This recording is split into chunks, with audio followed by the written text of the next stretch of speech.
하나님의 말씀 보시겠습니다. 하나님의 말씀은 요한복음 20장 19절에서 23절의 말씀입니다. 요한복음 20장 19절에서 23절의 말씀입니다. 다 찾으신 줄 알고 제가 하나님의 말씀을 봉독합니다. 이날 곧 안식 후 첫날 저녁 때 제자들이 유대인들을 두려워하여 모인 곳에 문들을 닫았더니 예수께서 오사 가운데 서서 이르시되 너희에게 평강이 있을지어다. 이 말씀을 하시고 손과 옆구리를 보이시니 제자들이 주를 보고 기뻐하더라. 예수께서 또 이르시되 너희에게 평강이 있을지어다. 아버지께서 나를 보내신 것 같이 나도 너희를 보내노라. 이 말씀을 하시고 그들을 향하사 숨을 내쉬며 이르시되 성령을 받으라. 너희가 누구의 죄든지 사하면 사하여질 것이요 누구의 죄든지 그대로 두면 그대로 있으리라 하시니라. 아멘. 오늘도 말씀을 통한 주의 은혜와 평강이 저와 여러분 가운데 넘치기를 축원합니다. 우리가 지난 주일을 부활주일로 보냈습니다. 이제 오후에 사모와 함께 시흥식 기독교 연합회 내에서 주관하는 그 연합 예배를 드리려 가봤더니 이제 관내에 있는 많은 교회의 성도들이 수많은 사람들이 모여서 함께 부활의 주님을 찬양하고 인사하는 것을 보았습니다. 이처럼 많은 기독교인들이 부활주일마다 예수님의 부활을 노래하고 기뻐하고 그 믿음을 고백합니다.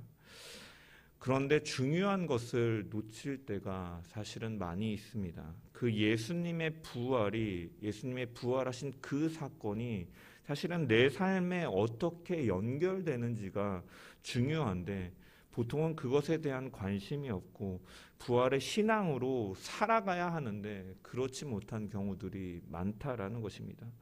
정말 중요한 것은 부활주일에 우리가 주님 부활하셨습니다. 주님 다시 사셨네.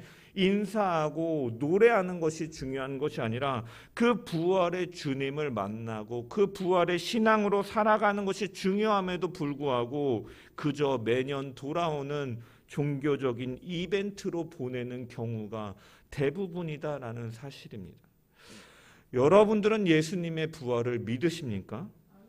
그렇다면 부활하셔서 살아 역사하시는 그 주님과 동행하는 그 믿음의 삶이 내 삶 가운데 드러나야 된다라는 것입니다.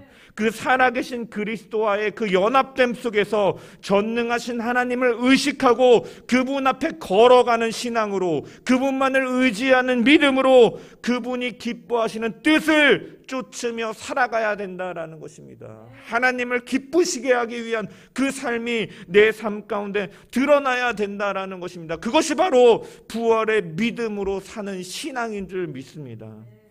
부활주일을 한 주 보낸 오늘 우리는 본문을 통해서 우리의 신앙을 점검했으면 좋겠습니다.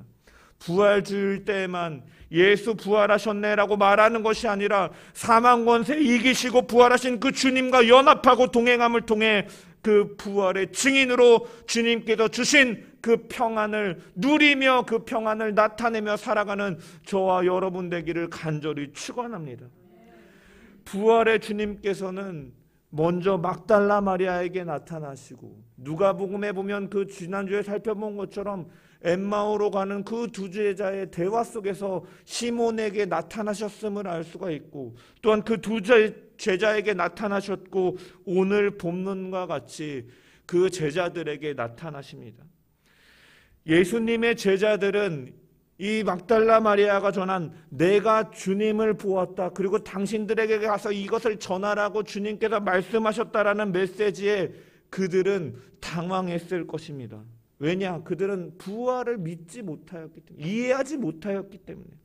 또한 무의식층에 그 엠마오로 가던 그 두 제자에게 주님께서 나타나시고 그들에게 말씀을 가르치시고 그들의 눈을 밝히셔서 주님의 힘을 보이셨음을 그들이 이제 알고 예루살렘으로 달려가서 그 제자들에게 전하였을 때도 마찬가지였습니다. 그들에게 있어서 예수님의 죽으심은 갑작스러웠고 당황스러웠고 부활을 직접 목격하지 못하였기 때문에 의심이 들었고 두려운 마음이 그들 가운데 있었다라는 것입니다. 그래서 사람이 혼자 있을 때 더 두렵고 외롭기 때문에 그들은 서로 의지하여 한 곳에 모여 있었던 것입니다. 19절에 보니까 이렇게 기록되어 있어요. 이날 곧 안식구 첫날 저녁 때에 제자들이 유대인들을 두려워하여 모인 곳에 문들을 닫았더니 예수께서 오사 가운데 서서 이르시되 너희에게 평강이 있을지어다. 오늘 본문은 부활하신 예수님께서 도마를 제외한 다른 제자들이 모여있는 자리에 나타나신 사실이 기록되어 있습니다. 안식 후 첫날, 즉 주일 저녁에 일어난 사건입니다. 시간적인 배경, 장소적인 배경, 그들이 유대인들을 무서워하여 모인 곳이라고 말하고 있는데 사도행전을 참고해 보면 이 제자들이 자주 모임 장소로 활용했던 아마 마가의 다락방이지 않았는가 성경학자들은 추정을 합니다. 이처럼 요한은 시간과 공간을 밝히고 있죠. 중요한 사건이다라는 것입니다. 제자들은 자신들이 모여있던 이 집의 모든 문들을 다 닫았다라고 이렇게 했어요. 모인 곳에 문들을 닫았더니 예외 없이 다 닫아버렸다라는 것입니다. 여러분, 이러한 행동에서는 우리는 무엇을 알 수가 있습니까? 제자들의 심경을 알 수가 있는 것이죠. 자신들의 신변에 대해서 그들이 얼마나 염려하고 있는가를 보여주는 행동이다라는 것입니다. 유대인들은 예수님을 십자가에 못 박아 죽게 한 사람들이에요. 따라서 제자들은 유대인들에게 자신들도 그러한 동일한 일을 당할 수 있다는 것을 심적으로 느끼고 두려워하고 있는 상황이다라는 것. 부활의 예수님을 소식은 전해 들었지만 그들이 예수님을 부활을 믿지 못하고 부활의 주님을 만나지 못하니까 그들이 두려움 가운데 있었다라는 것이에요. 그래서 문을 꼭꼭 닫고 두려워서 떨면서 있었다라는 것입니다. 집 안으로 들어오는 대문도 닫고 아무도 허락 없이 그들의 모임 가운데 들어오지 못하도록 문을 닫았습니다. 그런데 그곳에 바로 주님께서 나타나신 것입니다. 부활의 주님이 찾아오셨습니다. 제자들은 두려움 속에서 모든 문을 꼭꼭 닫았는데 예수님께서 그 안에 나타나신 것입니다. 어떤 성경학자들은 예수님의 이 등장을 예수님께서 그 문을 그냥 스르륵 통과하셨거나 벽을 통과하셨다라고 해석하기도 하고, 어떤 사람들은 순간이동처럼 뿅 하고 나타나셨다고 하기도 하고, 어떤 사람들은 예수님이 아직 육체를 입고 가시니까 문이 자동문처럼 활짝 열렸다, 뭐 이렇게 저렇게 해석하는 사람들이 있지만, 여러분, 중요한 것은 무엇이냐면 예수님께서 그곳에 육신을 가지고 나타나셨다라는 것이죠. 여러분, 이 사건을 병행하여 기록하고 있는 누가복음을 보면 제자들이 문을 잠가 놓았다라는 설명은 나와 있지 않는 데 비해서 요한은 이 요한복음은 이것을 특별하게 언급하고 있습니다. 이것이 무엇이냐면 요한이 그 자리에 있었거든요. 자신이 직접 경험한 이 상황을 좀 더 상세하게 묘사하기 위해서, 생동감 있게 묘사하기 위해서 말할 뿐만이 아니라 부활하신 예수님의 육체가 일반적인 사람들의 육체와는 달랐음을 보여주기 위해서 기록한 것입니다. 문이 닫혀 있었지만 주님께서는 그곳에 나타나셨다라는 거예요. 예수님께서 부활하신 이후에 그의 몸은 인간의 육신처럼 장소와 시간의 제한을 받으시는 분이 아니라 어느 곳에든지 자유롭게 나타나실 수 있는 신비한 형태임을 보여주는 것이고, 그분은 진정한 메시아심을 요한은 드러내고 있다는 것입니다. 어느 곳에나 계신, 제한을 받지 않으시는 그 주님이시다. 그분이 진짜 메시아시다. 그분이 바로 부활하신 예수님이다라고 요한은 강조하고 있는 것입니다. 또한 놓치지 말아야 될 것은 이 제자들을 찾아오신 예수님께서는 영으로만 부활하신 것이 아니라 분명히 육체와 함께 부활하셨다라는 거죠. 그래서 주님께서는 제자들에게 손과 옆구리를 보이셨다라고 기록되어 있고, 제자들은 눈으로 보고 그것을 기뻐하였다라고 20절에 기록하고 있는 것입니다.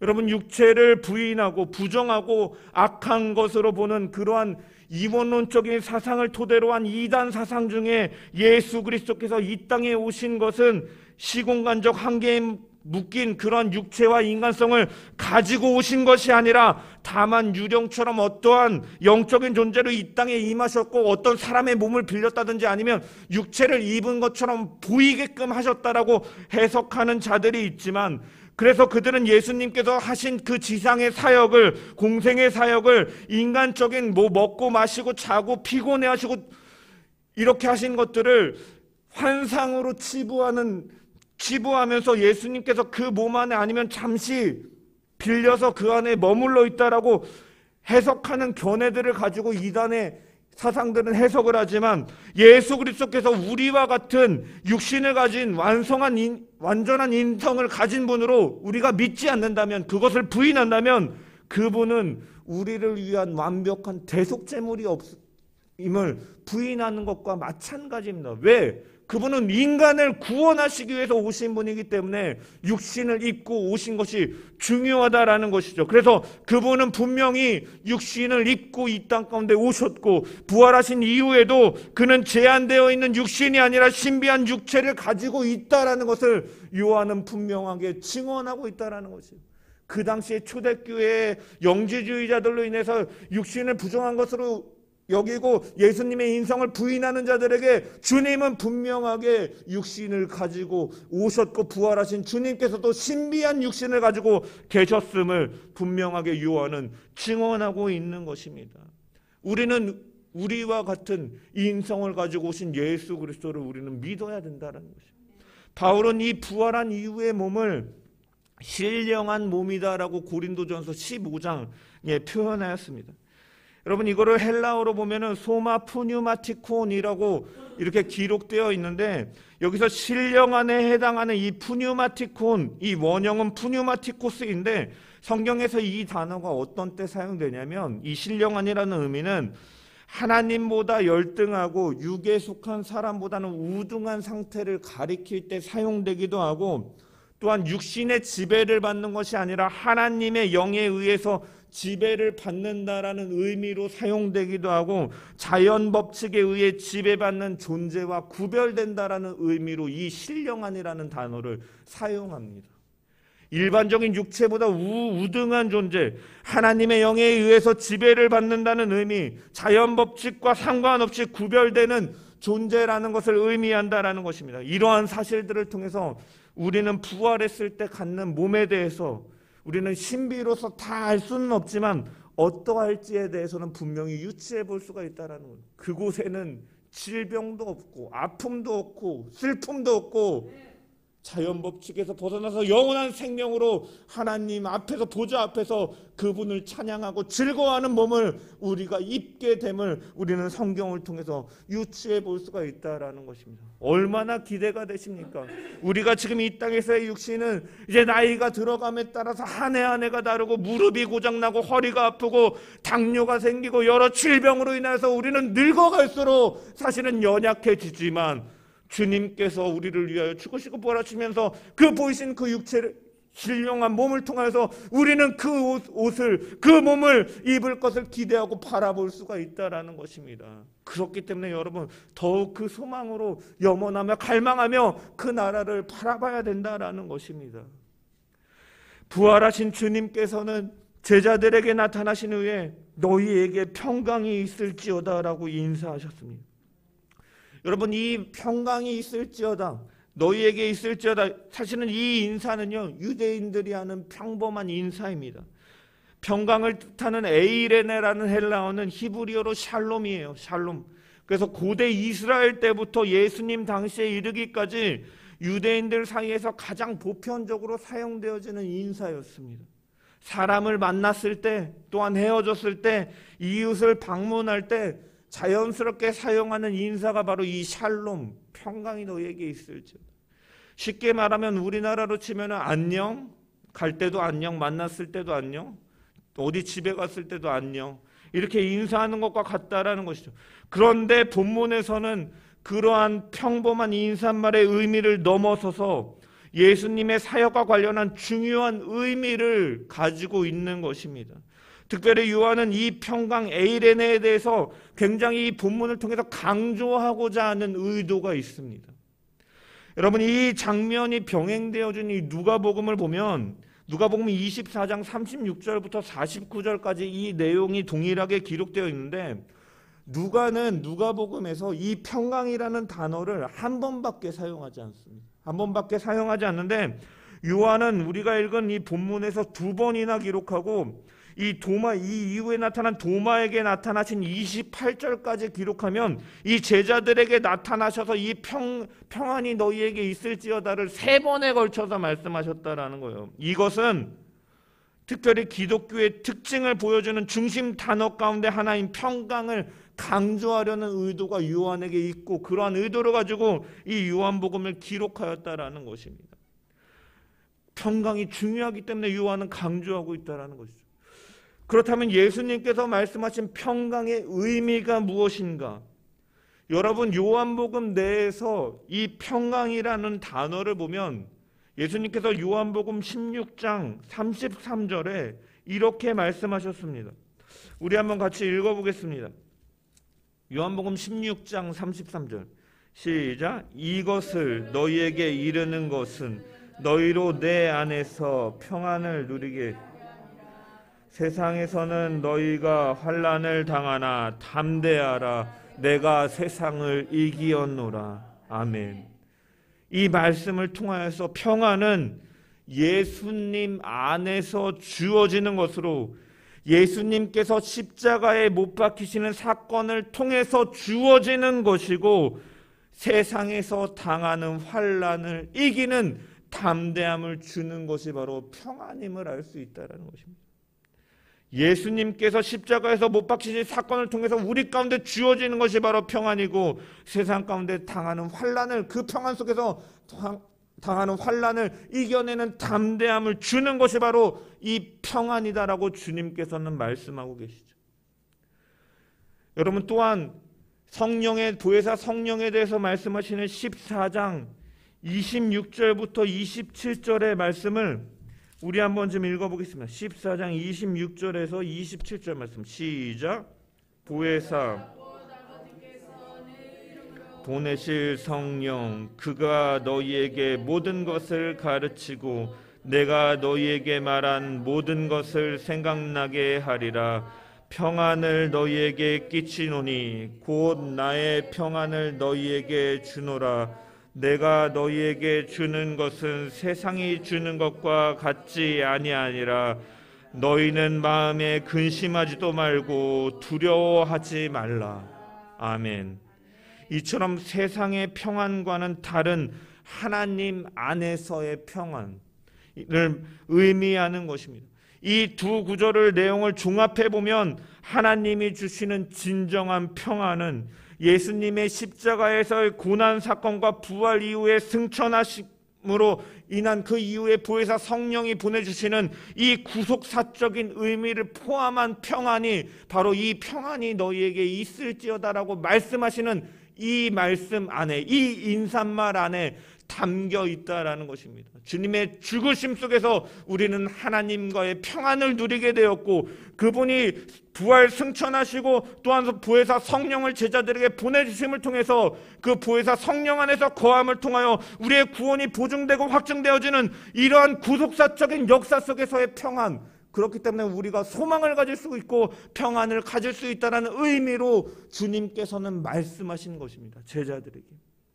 로마서 5장 1절에 그러므로 우리가 믿음으로 의롭다 하심을 받았으니 우리 주 예수 그리스도로 말미암아 하나님과 화평을 누리자.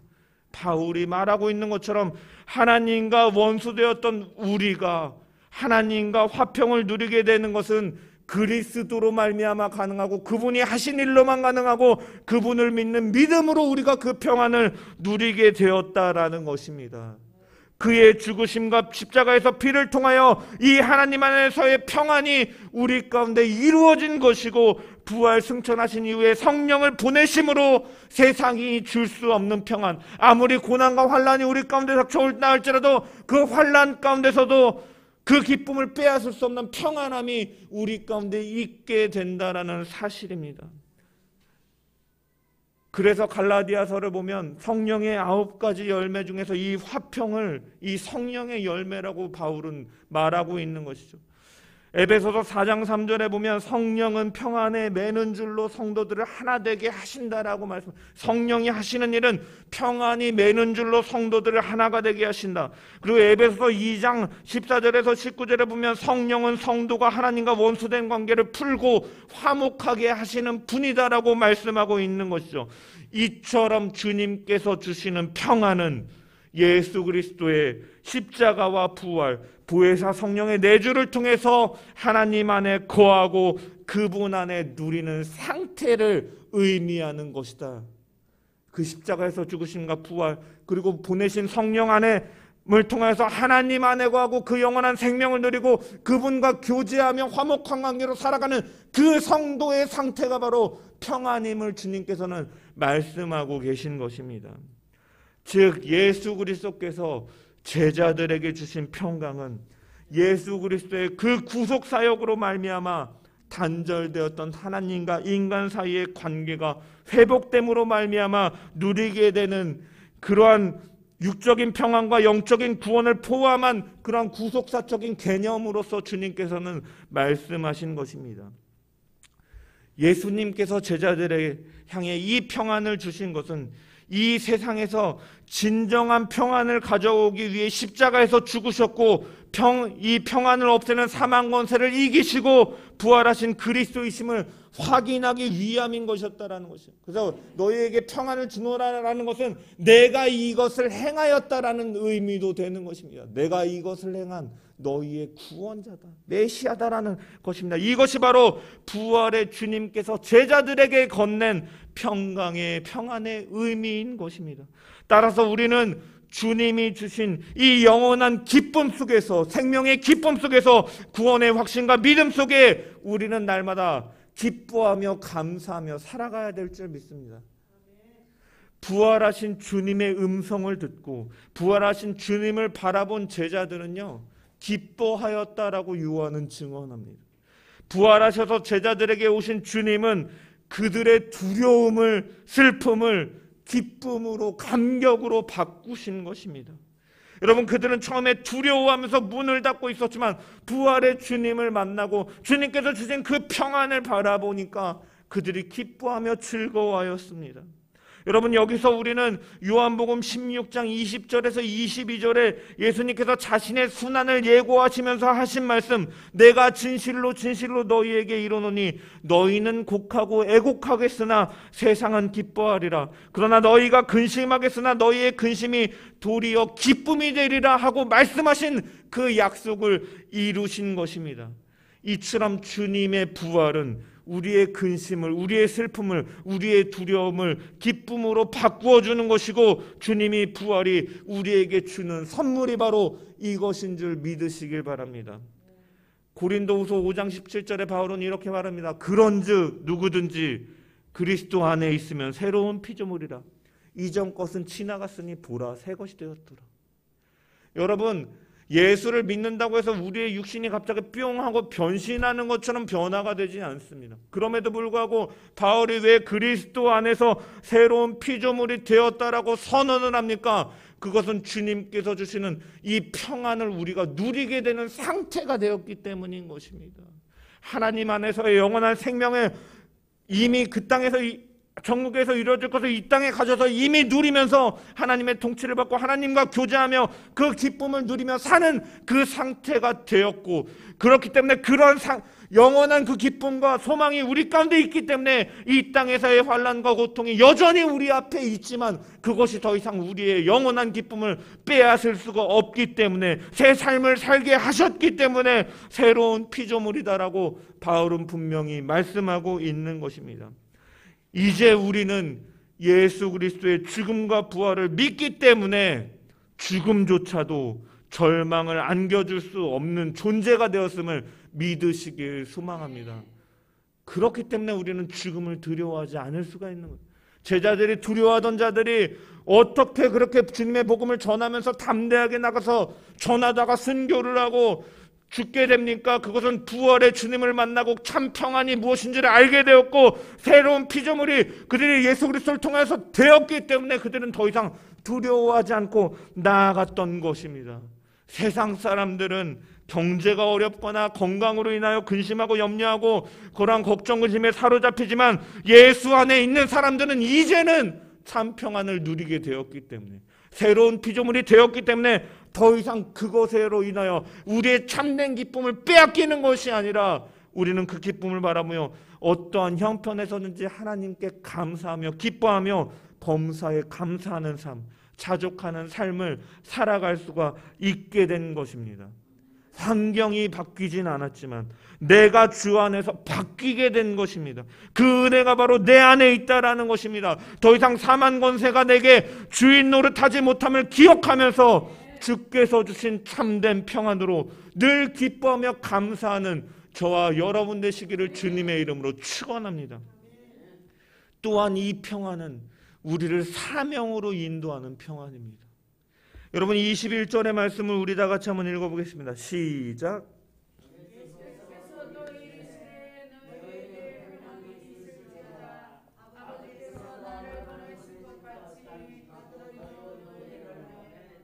아멘. 주님께서는 평강이 너희에게 있을지어다 말씀하시면서 뭐라고 말씀하십니까? 나도 너희를 보내노라. 세상으로 보내신다라는 것입니다. 여러분 세상으로 보낸다라는 것은요, 우리의 소속이 어디에 속하여 있는지를 보여주는 것이에요. 세상에 속하지 않았기 때문에 세상으로 보내는, 우리는 원래 소속이 세상이 아님을 보여주는 것이고 또한 세상 가운데 살고 있으나 그 본래의 시민권은 하늘에 있는 백성들, 성도로서 이 땅에 파송된 자들임을 주님께서는 말씀하고 계신 것입니다. 여러분 파송된다라는 것은요, 어떠한 목적을 가지고 사명을 가지고 그곳으로 나아가는 것을 의미하는 것이에요. 부활하신 주님께서는 다시 만난 제자들에게 사명을 주셨음을 가르쳐 주시는 것이에요. 하나님 나라와 구원의 기쁜 소식을 전하라라는 명령을 그들에게 주고 계시다라는 거예요. 평안을 주면서 이 평안이 너희에게 있다면 너희는 가라. 내가 너희를 보내노라. 말씀하고 계십니다. 그래서 우리가 이 평안을 누리는 자는 이 사명의 자리로 나아갈 수밖에 없음을 주님께서는 분명히 드러내고 계신다라는 거예요. 여러분 이 사명은 어떠한 사명입니까? 하나님께서 계획하시고 성자께서 순종하심으로 창시하신 그 구속사적인 사명이에요. 부회사 성령이 보증하시는 그 구원의 그 값진 사명, 하나님께서 이를 이루시는 그 구속의 사역에 누구를 동참시키시고 계신 것입니까? 믿는 자들을 동참시키시고 계시다라는 거예요. 여러분 아버지께서 나를 보낸 것과 같이 나도 너희를 보내노라라고 하신 것은 하나님께서 그 아들을 세상에 보내시며 그 뜻하신 일들을 너희 평안을 가지고 있는 너희들도 이 일을 해야 된다라고 주님께서는 말씀하고 계신 것이에요. 여러분 우리는 별 볼 일 없고 보잘것없는 존재이지만 하나님께서 온 인류를 향한 이 일에 우리에게 평안을 주셨고 이 평안을 통해서 이 일을 감당할 수 있도록 우리에게 맡기셨다라는 것이에요. 그렇기 때문에 사실은 이 사명은 우리에게 너무나 큰 영광인 줄 믿습니다. 보잘것없고 벌레 같은 우리가 어떻게 그 하나님의 크고 광대하신 그 구원의 계획에 창세전부터 이미 예정하신 그 일에 우리에게 함께 맡기고 우리에게 동참하도록 말씀하고 계시다라는 사실이 여러분 얼마나 명예가 되는 일입니까? 군인들에게 그 미국의 군인들을 보면 나라를 위해 싸우고 돌아온 그 사람들에게 훈장을 주면서 그들을 굉장히 영예롭고 명예롭게 그 국민들이 대하는 것을 보면서 한 나라의 군인으로 싸우는 것조차 이러한 명예가 있는 일인데 우리는 창세전부터 이미 예정하신 그 하나님의 그 큰 일을 우리 가운데 동참시키신 이 하나님의 그 은혜가 얼마나 큰지, 얼마나 명예로운 일인지 우리가 생각하면서 이 사명을 기쁨으로 감당하며 나아가는 저와 여러분 되기를 소망합니다. 이 평안 안에는 이러한 의미가 담겨 있다는 것이죠. 부활하신 주님께서는 갈릴리 호숫가에서 다시 물고기를 잡고 있는 베드로를 찾아가셔서 내 양을 먹이라, 내 양을 치라, 내 양을 먹이라 3번에 걸쳐서 말씀하셨습니다. 3번 부인한 베드로를 다시금 3번 회복시키시면서 네가 나를 사랑하느냐, 내 양을 먹이라, 내 양을 치라, 내 양을 먹이라. 이 사명을 주님께서는 베드로에게 맡기신 것처럼 오늘 예수를 통하여서 평안을 누리는 우리들에게 너가 나를 사랑하느냐, 너가 참 평안을 누리고 있느냐, 너도 가서 나의 복음의 증인으로서 아버지가 나를 보내신 것 같은 보내신 이 일에 너희도 내가 너희를 보내노라 주님께서는 말씀하고 계시다라는 것입니다. 이 사명에 순종함으로 기쁨으로 감당해 나가는 저와 여러분 되기를 주님의 이름으로 축원합니다. 이것이 바로 부활의 신앙으로 사는 성도들의 모습이다라는 것입니다. 그러면서 주님께서는 22절에 이렇게 말씀하십니다. 이 말씀을 하시고 그들을 향하서 숨을 내쉬며 이르시되 성령을 받으라.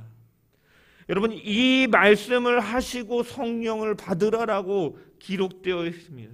따라서 우리는 이 21절의 말씀과 22절의 말씀이 밀접한 연관성을 가지고 있음을 우리는 볼 수가 있습니다.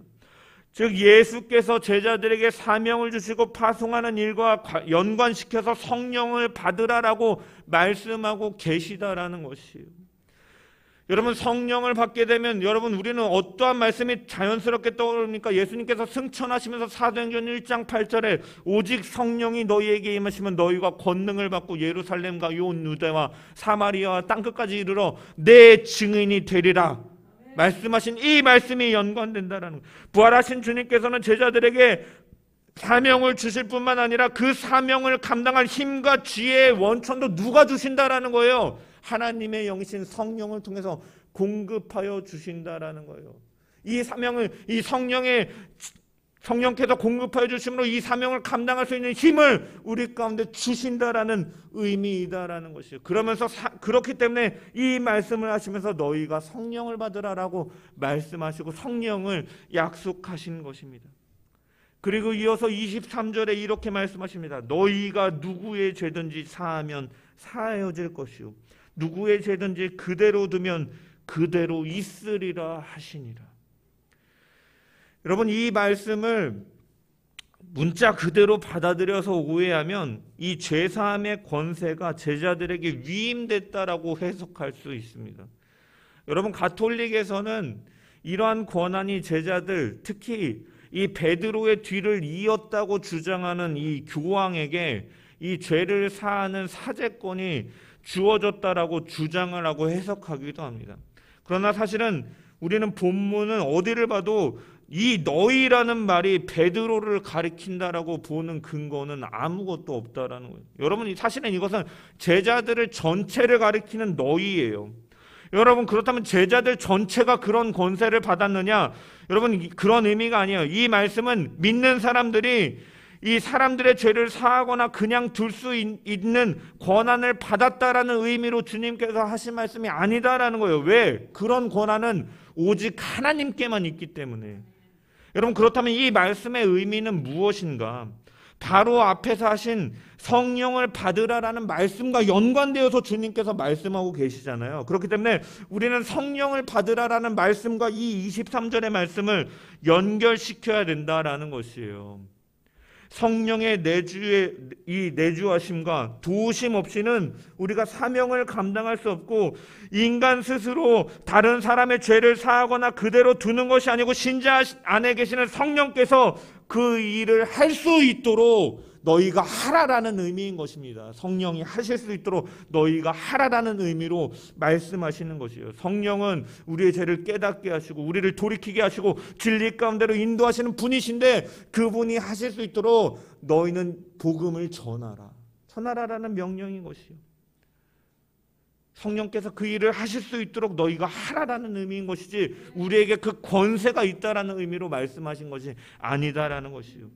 또한 여러분, 우리가 본 단락의 의미를 살펴본 것처럼 부활 신앙의 너희가 증인으로서 살고 또한 복음 전파의 차원에서 우리는 이 말씀을 이해해야 된다라는 것입니다. 이제 예수님께서 죽으시고 부활하신 사건으로 말미암아 이제 하나님의 나라가 도래했고 그를 믿는 자에게 영생이 주어진다는 그 복음을 전하는 사명이 제자들에게 부여가 된 상황이다라는 거예요. 여러분, 이때 복음을 전하고 복음을 받아들이는 자는 죄사함을 이 받는 것이고, 받아들이지 않는 자는 죄사함을 받지 못하는 것인데, 따라서 사람들의 죄사함은 그들에게 가서 복음을 전하는 자들의 행위와 직결되어 있기 때문에 이렇게 말씀하셨음을 이해되는, 복음을 전하라, 이 죄와 사망을 용서하시는 이 복음의 능력을 너희는 가서 전하라 라는 의미로 말씀하신 것이지, 우리에게 직접 권위가, 이 권위가 있다라는 의미로 말씀하신 것이 아님을 분명히 알아야 됩니다. 왜? 그것을 판단하시는 분은 오직 심판자이신 하나님뿐이시기 때문입니다. 마지막으로 신학적인 의미로 빌립보 가이사랴 지방에서 예수님께서는 제자들에게 이렇게 묻죠. 사람들이 나를 누구라 하느냐? 묻고 제자들이 뭐라 하니까 너희는 나를 누구라고 생각하느냐라고 물으니까 베드로가 뭐라고 대답합니까? 주는 그리스도시요 살아계신 하나님의 아들이십니다라고 대답하니까 예수님께서 그에게 뭐라고 말씀하십니까? 너는 베드로라, 내가 이 반석 위에 내 교회를 세우리니 음부의 권세가 이기지 못하리라. 내가 천국 열쇠를 내게 주리니 내가 땅에서 무엇이든지 매면 하늘에서도 매일 것이요 네가 땅에서 무엇이든지 풀면 하늘에서도 풀리리라라고 말씀하셨어요. 여러분, 이 이야기의 주제는요, 이 베드로라는 사람에게 이러한 권한을 주신 것이 아님을 제가 설교 시간에 몇 번 언급한 적이 있습니다. 이 이야기의 핵심은 뭐냐, 주제는 뭐냐면 예수님을 누구라 하느냐가 주제인 것이에요. 예수 그리스도에 대한 바른 이해, 바른 신앙의 고백이었다라는 것입니다. 예수는 그리스도시요 살아계신 하나님의 아들로 믿는 믿음이 중요한 것이고, 교회는 그 믿음의 반석 위에 서야 되는 것이고, 그 믿음이 우리를 천국으로 들어가게 하는 열쇠다라고 주님께서는 말씀하고 계신 것입니다. 그런데 그런 지식과 믿음은 오직 성령의 역사로만이 가능한 것입니다. 그래서 예수님께서도 베드로에게 이렇게 말씀하셨죠. 이것을 내게 알게 하니는 혈육이 아니다라고 말씀하셨습니다. 그래서 예수 그리스도를 바로 알고 바로 믿고 바로 전하기 위해서 제자들에게 성령을 받으라라고 본문에서도 말씀하고 계신 것입니다. 성령을 받으라 말씀하시고, 그 이후에 너희가 누구든지 죄든지 사하면 사여질 것이요 누구의 죄든지 그대로 있으리라라고 말씀하신 것은 이 성령의 역사를 통하여서 예수 그리스도가 누구신지를 바로 알고 바로 믿는 이 신앙 속에서 교회가 먼저 바른 믿음 위에 서야만 바른 이 복음의 전파의 사명도 감당할 수 있음을 보여주는 것입니다. 그래서 즉 예수님께서 하신 말씀을 신학적으로 해석해 보면 성령 충만한 교회, 진정 성령의 인도하심을 쫓는 교회만이 바른 신앙과 바른 믿음과 바른 권위를 가지고 죄와 죄의 용서와 그 구원의 교리를 바르게 이해하고 가르칠 수 있다라는 말씀인 것입니다.